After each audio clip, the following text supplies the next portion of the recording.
We often see cute elderly couples or elderly people in general, but little do we know that they may be a victim of elderly abuse because the topic is usually kept secret, but the help is not. Elderly abuse is an important topic that could use more attention because it affects many more people than just the elders. Over 2 million people in the United States alone become a victim of elderly abuse every year. And when someone is getting abused, they are usually too scared to get help, and scared of the people abusing them. Elderly abuse can speak for itself, but there are many types that do different damages. Physical abuse is the most common type. It's life-threatening and results in the injury, physical pain, or impairment. Violence like hitting, burning, pushing, shaking, and slapping are all examples of physical abuse. Broken bones, sprains, a sudden behavior change, and the caregiver's refusal to let someone visit the elder are all signs of abuse. Overdose on the elder's medicine or them taking too little of it can harm them. Medicare is here to help. Medicare is a federal health insurance program for people over the age of 65. Part A of Medicare covers the patient's hospital stays, hospital care, and some health care.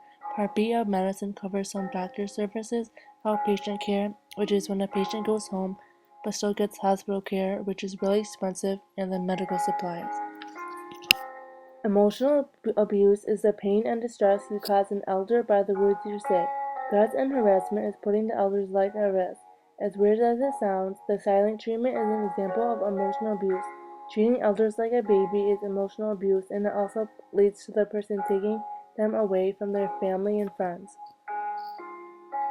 Abandonment is half the battle and can be as bad as abuse.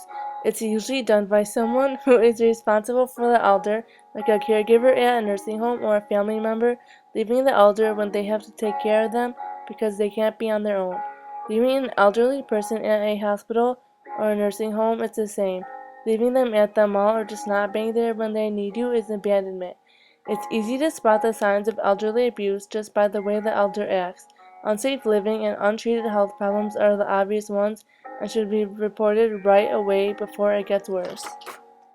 One way that's out there for help on elderly abuse is to put the elderly person in a safe and caring nursing home. Nursing homes take care of more than 1 million elderly people. Long-term nursing home care is what most people need because they cannot live on their own. They provide the most wide-ranging care outside of a hospital other than outpatient help. Nursing homes make the elderly people feel better and less intimidated because it makes it feel like more of a home to them. For example, my grandpa had surgery in September and he needed the medical assistance 24/7, so the best place to put him was in a nursing home a few minutes away from my house. They gave him the best care so he could heal and finally leave the nursing home after a couple of weeks. It's important that when an elderly person is in a nursing home, to constantly visit them to let them know we have not forgotten about them. My grandma stayed with him every second while he was there, and my family and I got to visit him every single day. Money plays a huge part on why elderly people get abused every day. It mainly comes from their families. It's the illegal use of the elders' funds or house, cashing their checks, stealing their money, forcing them to sign anything that they don't want to, like their will, and the wrong use of a power of attorney are all things someone can do to abuse the elder. A sudden change in their bank account and unpaid bills can be examples of how someone would abuse it because it involves their money. It's possible for elders to abuse and worsen themselves even when they don't know it.